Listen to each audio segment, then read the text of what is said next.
Question क्या हो जाएगा, एक मीट्रिक टन में कितने केजी होते हैं? तो दोस्तों 1000 केजी होते हैं। एनएफएल एग्जाम में ये क्वेश्चन पूछा गया है। एक क्विंटल 100 केजी के बराबर होता है। एक ओस में 28.35 ग्राम होते हैं। एक पौंड में 16 ओस या 453.52 ग्राम होते हैं। एक मिलीमीटर यानी 1 एमएम में 1000 माइक्रोन होते हैं। 1 एमएम में 1000 माइक्रोमीटर होते हैं। एक माइक्रोमीटर में 1000 नैनोमीटर होते हैं। एक वर्ग फुट में 144 वर्ग इंच होते हैं। एक वर्ग फुट में 144 वर्ग इंच होते हैं। एक वर्ग यार्ड में 9 वर्ग फीट होते हैं। एक ग्राम में 1000 मिलीग्राम होते हैं। ठीक है। इसके बाद एक टन में 1000 केजी होते हैं। एक एमएम में 0.03937 इंच होते हैं। एक यार्ड मतलब एक गज में 36 इंच या दोस्तों 0.9144 मीटर होते हैं। एक मीटर में 39.37 यानी 37 इंच होते हैं। 0.01 एक इंच का 1000वां भाग है। क्वेश्चन इस प्रकार से पूछा जा सकता है कि 1 इंच का 1000वां भाग क्या कहलाता है? तो 0.001 इंच, ये 1 इंच का 1000वां भाग है। 0.001 इंच 1 इंच का 10,000वां भाग है। 0.401 इंच 1 इंच का 100,000वां भाग है और 5 जीरो आ गई अगर तो 1 इंच का 1 मिलियन यानी 10 लाखवां भाग है। 1 माइक्रो इंच मोस्ट इंपॉर्टेंट है। ठीक है दोस्तों, नेक्स्ट यहाँ से नया टॉपिक दोस्तों, खतरे के प्रकार में यहाँ पर फिजिकल हैजर्ड यानी जो भौतिक खतरे हैं हमारे, वो कौन कौन से हैं? तो नॉइज़ ये भी फिजिकल खतरा है, भौतिक खतरा है। ठीक है। हीट एंड कोल्ड स्ट्रेस, गर्म तथा ठंडा। रेडिएशन, दोस्तों क्वेश्चन इस प्रकार से पूछा जा सकता है कि रेडिएशन जो है यह किस प्रकार का खतरा है? तो फिजिकल हैजर्ड में काउंट होगा। ठीक है। नॉन आइंजिंग और आइंजिंग। ठीक है। इल्यूमिनेशन यानी सजावट। वाइब्रेशन, दोस्तों वाइब्रेशन किस खतरे के अंतर्गत आता है? तो फिजिकल हैजर्ड के अंतर्गत आता है। केमिकल हैजर्ड, इनफ्लेमेबल यानी ज्वलनशील, ये भी रासायनिक खतरा है। एक्सप्लोसिव, विस्फोटक, ये भी रासायनिक खतरा है। टॉक्सिक, विषाक्त, कोरोसिव, सहकारी और रेडियोएक्टिव, रेडियोधर्मी। दोस्तों क्वेश्चन इस प्रकार से पूछा जा सकता है कि कोरोसिव जो है ये किस प्रकार का खतरा है? तो केमिकल खतरा है। और रेडियोएक्टिव किस प्रकार का खतरा है? तो रासायनिक खतरा है। ठीक है। जो बायोलॉजिकल हैजर्ड होते हैं दोस्तों, बैक्टीरिया, वायरस, फंगी और प्लांट पेस्ट इन्फेक्शन। दोस्तों क्वेश्चन इस प्रकार से पूछा जा सकता है कि इन्फेक्शन जो है यह किस खतरे के अंतर्गत आता है? बैक्टीरिया जो है किस खतरे के अंतर्गत आता है? और प्लांट पेस्ट किस खतरे के अंतर्गत आता है? क्लियर है। नेक्स्ट, शारीरिक विज्ञान संबंधी खतरा, जैसे old age, sex, evil health और सिकनेस और फैटिग यानी थकावट, ये सभी क्या है दोस्तों? शारीरिक विज्ञान संबंधी खतरे हैं। मनोवैज्ञानिक खतरे कौन से हैं? जैसे रॉन्ग एटीट्यूड, गलत प्रवृत्ति, स्मोकिंग, धूमपान, अल्कोहल और अनस्किल्ड, अप्रशिक्षित, फूड डिसिप्लिन, खराब तौर तरीके, अपसेक्स, अनुपस्थिति और डिसऑबीडियंस, अवज्ञा और एग्रेसिव बिहेवियर यानी आक्रामक बर्ताव। ठीक है। Accident, proneness, emotional disturbance, violence, bullying यानी डराना धमकाना, सेक्सुअल हरासमेंट, यौन उत्पीड़न, ये सभी क्या है दोस्तों? ये हैं मनोवैज्ञानिक खतरे। ठीक है। क्वेश्चन इसी प्रकार से पूछा जा सकता है कि इसमें इंपॉर्टेंट क्या है, जैसे पूछ लिया कि स्मोकिंग जो है ये किस खतरे के अंतर्गत आता है? तो आपको लगाना है साइकोलॉजिकल हैजर्ड। आपको क्वेश्चन आएगा कि अनस्किल्ड जो है ये किस खतरे के अंतर्गत आता है? तो ये आता है मनोवैज्ञानिक यानी साइकोलॉजिकल हैजर्ड के अंतर्गत। रॉन्ग एटीट्यूड, तो दोस्तों मनोवैज्ञानिक खतरा। ठीक है। बात क्लियर हुई कि नहीं? Next, mechanical hazard, very important. Mechanical खतरा, दोस्तों मैकेनिकल यानी यांत्रिक खतरा। अनगार्डेड मशीनरी यह किस खतरे के अंतर्गत आता है? ये दोस्तों मैकेनिकल खतरे के अंतर्गत आता है। नो फेसिंग यानी घेराबंदी न होना। नो सेफ्टी डिवाइस, सुरक्षा उपकरणों का न होना। नो कंट्रोल डिवाइस एक्ट, नियंत्रण उपकरण न होना, ये सभी क्या हैं? ये यांत्रिक खतरे हैं। नेक्स्ट, इलेक्ट्रिकल हैजर्ड, दोस्तों नो अर्थिंग यानी अर्थिंग का न होना, क्या है? इलेक्ट्रिकल खतरा है। शॉर्ट सर्किट न होना, ये इलेक्ट्रिकल खतरा है। करंट लीकेज, ये भी क्या है दोस्तों? Electrical hazard. और ओपन वायर, अगर कहीं पर तार खुला है तो ये क्या है? Electrical hazard. नो फ्यूज और कट ऑफ डिवाइस, फ्यूज का न होना, ये भी इलेक्ट्रिकल खतरा से संबंधित है। दोस्तों यहाँ से कुछ इंपॉर्टेंट पॉइंट्स, जैसे डिवाइडर है दोस्तों, कितनी लंबाई में पाया जाता है? 50 mm से 200 mm। मुड़े हुए जेनी कैलिपर, जिनकी जो लैग होती है वो मुड़े हुए यानी जेनी कैलिपर का प्रयोग कहाँ पर करते हैं? आंतरिक किनारे के साथ समांतर रेखाएं खींचना। मुड़े हुए, यहाँ से ध्यान रखना, मुड़े हुए जेनी कैलिपर, जिनकी टांग मुड़ी हुई है। हील वाले जो जेनी कैलिपर होते हैं वो बाहरी किनारों के साथ समांतर रेखाएं खींचने के लिए प्रयोग किए जाते हैं। टूल मेकर जो वाइज होती है किस मेटल की बनी होती है? Mild steel.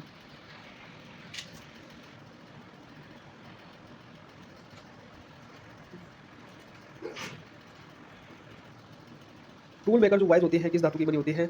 माइल्ड स्टील की बनी होती है।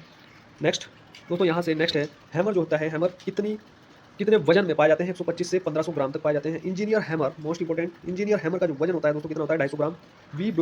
वी ब्लॉक का जो स्पेसिफिकेशन है ये बड़ा इंपॉर्टेंट है। इसका जो स्पेसिफिकेशन है दोस्तों 50 करेंगे यहाँ पर, 50/5 से 40 ए, ये ग्रेड को दर्शा रहा है। IS नंबर है ये 2949। दोस्तों इस नंबर से भी क्वेश्चन पूछ लिया जाता है कि इनमें से कौन सा IS नंबर है। ठीक है।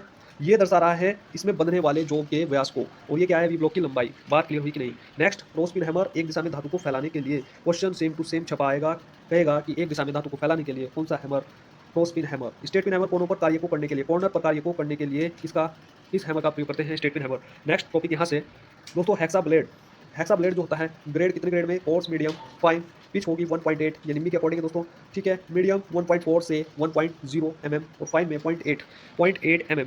दोस्तों यहाँ पर जो पिच है इनकी, ये जो पिच दी हुई है, इसमें जो सेट का प्रकार है, जैसे 0.8 पिच है तो इसमें वेल सेट प्रयोग करेंगे। कंड्यूट पाइप दोस्तों, एक कंड्यूट पाइप होता है। कंड्यूट पाइप किसे बोलते हैं? जो बिजली वाले जो पाइप होते हैं, पतले पतले ट्यूब और सीट मेटल के जो कार्य होते हैं, उसमें इस पिच वाले ब्लेड का प्रयोग करते हैं। यहाँ पर 1.0 वेब सेट या स्टैगर्ड सेट, 1.0 से अधिक स्टैगर्ड सेट का प्रयोग करते हैं। दोस्तों हैंड वाइज जो होती है, ये कितनी लंबाई में पाई जाती है? 125 से 150 mm, 125 से 150 mm, चौड़ाई 40 से 44 mm, ठीक है। केवल हैमरिंग करने वाले जॉब पर कौन सी वाइज प्रयोग करेंगे? Leg wise, most important. Forging shop में किस वाइज का प्रयोग करते हैं? लेग वाइज, यहाँ पर इंपॉर्टेंट, ठीक है। नेक्स्ट दोस्तों ट्राई स्क्वायर, जो ट्राई स्क्वायर है हमारा, ये किस प्रकार का टूल है? प्रिसीजन इंस्ट्रूमेंट टूल है, मार्किंग और चेकिंग। नेक्स्ट फाइल का प्रथम कट, फाइल का जो प्रथम कट होता है वो कौन सा होता है? ओवर कट होता है, और उस पर जो दांते होते हैं कितने डिग्री में बने होते हैं? 70 डिग्री। फाइल का द्वितीय कट जो होता है दोस्तों अपकट होता है, और इस अपकट में जो दांते बने होते हैं 51 डिग्री, ठीक है। धातु को शीघ्रता से फाइल करने के लिए कौन सी फाइल होती है? रफ फाइल होती है दोस्तों। भारी मात्रा में पदार्थ को हटाना, तो भारी मात्रा में पदार्थ को हटाने के लिए बास्टर्ड फाइल होती है। जॉब को परिशुद्धता यानी जॉब को परिष्कृत साइज के निकट लाने के लिए जो फाइल होगी वो होगी सेकंड कट फाइल। क्वेश्चन बिल्कुल सेम टू सेम आएगा, कहेगा कि भारी मात्रा में पदार्थ को अगर हटाना है तो कौन सी फाइल? Bastard file. धातु को अगर शीघ्रता से फाइल करना है तो कौन सी फाइल? Rough file. और अगर जॉब के परिष्कृत साइज के निकट लाना है अगर हमें, तो कौन सी फाइल? Second cut file. दोस्तों कम मात्रा में अगर पदार्थ को हटाना है तो कौन सी फाइल? Smooth file. उच्च परिष्करण श्रेणी के साथ अगर सही साइज प्राप्त करना है तो कौन सी फाइल? Dead smooth file. ये स्मूथ फाइल से भी अधिक एक्यूरेसी में काम करती है। दोस्तों यहाँ पर फाइल के ग्रेड, जो फाइल का ग्रेड है 10 mm लंबाई में कटे दांतों की संख्या को दर्शा रहा है। तो दोस्तों ये निम्मी के अकॉर्डिंग 150 mm की अगर फाइल की लंबाई है तो दांतों की संख्या होगी 8, ठीक है। आप इसको ऐसे याद रखेंगे कि रफ फाइल में दांतों की संख्या 5 से 8, और बास्टर्ड फाइल में 9 से 13, और सेकंड कट फाइल में 14 से 17, और स्मूथ फाइल में 19 से 24, और डेड स्मूथ में 28 से 33। क्लियर है? इस प्रकार से आपको ये डाटा याद रखना है। यहाँ पर फाइल का ग्रेड मतलब 10 mm में कटे दांतों की संख्या। इंटरव्यू में क्वेश्चन इस प्रकार से पूछ लिया जाता है कि फाइल का ग्रेड से क्या संबंध है, मतलब फाइल का ग्रेड किसे कहते हैं? 10 mm लंबाई में कटे दांतों की जो संख्या होगी उसे फाइल का ग्रेड कहेंगे। Square file, कीवे and spline, कीवे and spline में स्क्वायर फाइल का प्रयोग करेंगे। इंटरनल स्क्वायर कॉर्नर, यहाँ पर स्क्वायर फाइल का प्रयोग करेंगे। अगर स्क्वायर होल है तो स्क्वायर फाइल का प्रयोग करेंगे।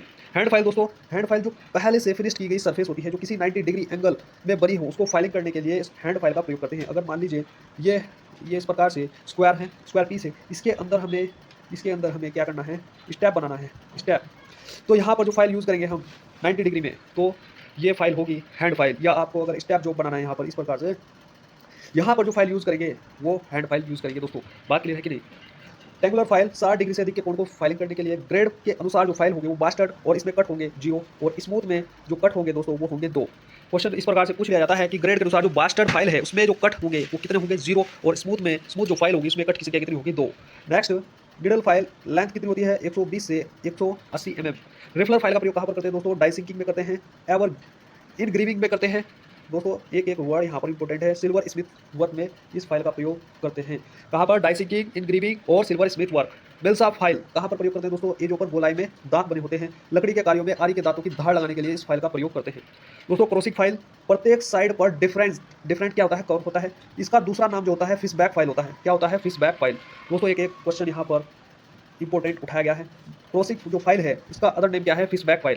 क्वेश्चन इस प्रकार से आ सकता है कि फिश बैक फाइल का दूसरा नाम क्या है, या इस प्रकार से क्रॉसिंग फाइल का दूसरा नाम क्या है, या इस प्रकार से कि किस फाइल की साइड पर डिफरेंट क्या होता है? कर्व होता है। तो ये क्या है? अलग अलग गोलाई में बनी होती है crossing file. Next barrette file. दोस्तों इसका एक फेस तो चौड़ा होता है और 2 फेस क्या होते हैं? कम चौड़े होते हैं। यानी एक फेस की जो चौड़ाई है वो अधिक होती है और चौड़े फेस पर ही दांते बने होते हैं, और इन दोनों फेस पर दांते नहीं होते। इसका प्रयोग शार्प कॉर्नर के लिए इस फाइल का प्रयोग करते हैं। केवल चौड़े फेस पर दांते होते हैं। क्वेश्चन इसी प्रकार से आ सकता है कि शार्प कॉर्नर के लिए फाइल कौन सी है? बैरेट फाइल है, और केवल चौड़े फेस पर दांते होते हैं, 2 फेस पर दांते नहीं होते। कौन सी फाइल है? Barrette file. Next tinker file का प्रयोग कहाँ पर करते हैं दोस्तों? ऑटोमोबाइल बॉडी को फिनिश करने के लिए। रोटरी फाइल डाई सिंकिंग तथा मोल्ड नाप में इसका प्रयोग करते हैं। मशीन के साथ यूज करते हैं दोस्तों इस फाइल का। क्वेश्चन इस प्रकार से आ सकता है कि रोटरी फाइल नहीं, ऐसे कि किस फाइल का प्रयोग मशीन के साथ करते हैं? मशीन में लगाकर इस फाइल का प्रयोग किया जाता है। कौन सी है दोस्तों? रोटरी फाइल, ठीक है। और डाई सिंकिंग मोल्ड नाप में इसका प्रयोग किया जाता है। यहाँ पर क्वेश्चन इस प्रकार से आएगा, ऑटोमोबाइल बॉडी को फिनिश करने के लिए कौन सी फाइल? टिंकर फाइल, ठीक है। यहाँ तक क्लियर है? फाइल का जो टेपर है, इससे क्या मतलब है दोस्तों? फाइल का टेपर का मतलब है चौड़ाई और मोटाई में क्या होगा? अंतर होगा, वही क्या होगा? फाइल का टेपर होगा। नेक्स्ट, फाइल की कन्वेक्सिविटी इसलिए दी जाती है ताकि समतल सतह को फाइलिंग करना आसान हो। क्वेश्चन इस प्रकार से आ सकता है कि फाइल की कन्वेक्सिविटी क्यों दी जाती है? समतल सतह को यानी फ्लैट सतह को फाइलिंग करना आसान हो इसलिए।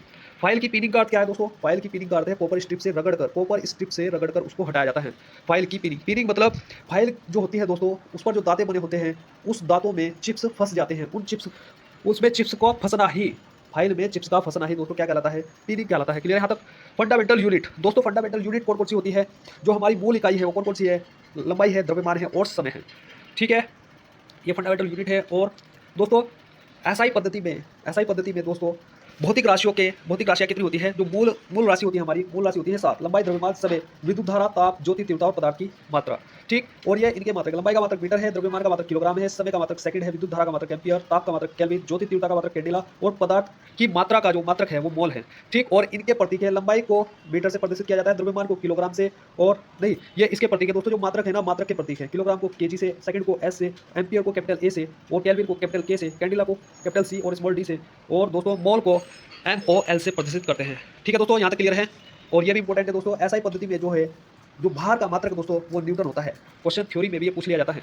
नेक्स्ट, वेल्डेड ज्वाइंट और कास्टिंग के लिए जो चीजल प्रयोग करते हैं वो कौन सी है? फ्लैट चीजल है। NFL एग्जाम में पूछा गया है दोस्तों। और चीजल का जो आकार दोस्तों अष्टभुजाकार, यहाँ पर राइट आंसर हो जाएगा।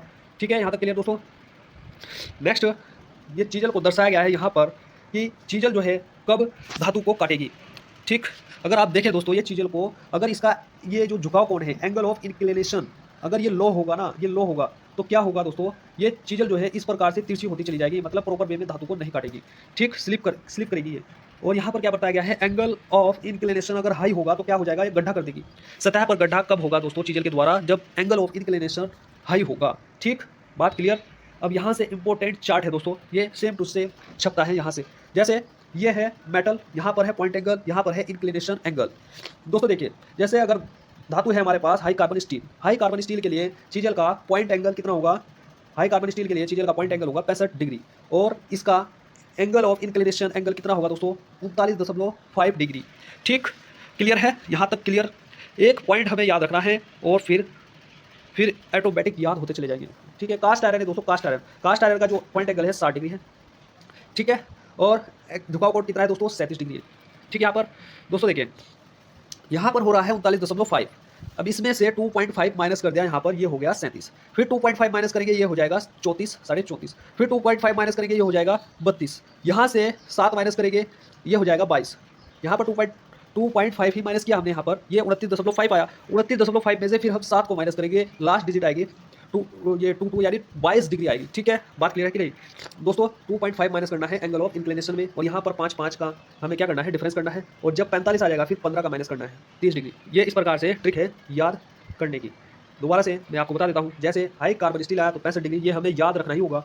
हाई कार्बन स्टील के लिए झुकाव कोण 39.5। कास्ट आयरन की बात करें तो 5 माइनस कर देंगे, 60 हो जाएगा। कास्ट आयरन में झुकाव कोण की बात करें तो 2.5 माइनस करेंगे तो 37 आ जाएगा। ठीक, अगर माइल्ड स्टील की बात करें तो 5 फिर माइनस कीजिए, 55 आएगा। 2.5 फिर माइनस कीजिए, ये आ जाएगा 34.5।